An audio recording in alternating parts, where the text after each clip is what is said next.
அஸ்ஸலாமு அலைக்கும் ஃப்ரெண்ட். திருப்புனதுக்கப்புறம் இப்போ நம்ம 3 கிளாத்தையும் ஒன்றா வச்சு அட்டாச் பண்ணணும்.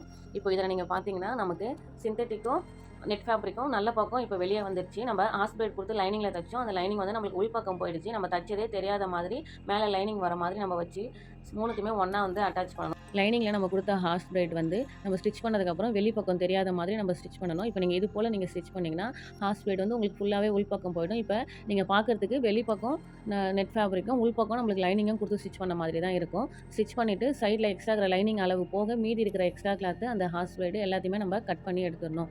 இதே மாதிரி நம்ம 12 பேனலையும் இந்த மாடல்லையே நம்ம சேம் பேட்டர்ன்லேயே நம்ம ஸ்டிச் பண்ணி எடுத்துக்கணும். நம்ம கட் பண்ணி முடிச்சுட்டு இப்போ நம்ம எல்லாத்தையும் ஒன்றா சேர்த்து ஜாயின் பண்ண போகிறோம். ஜாயின் பண்ணுறதுக்கு ஃபஸ்ட்டு நம்ம ஒன்று தான் ஜாயின் பண்ண முடியும். ஃபஸ்ட்டு 2 பீஸ் நம்ம எடுத்துக்கணும். 2 பேனல் எடுத்துக்கணும். 2 பேனலையும் ஒன்று மேலே ஒன்று வச்சு ராங் சைடு நம்மளுக்கு தெரிகிற மாதிரி வச்சு சைடில் 1/2 இன்ச்சுக்கு நம்ம ஸ்டிச்சஸ் போட்டு எடுத்துக்கணும்.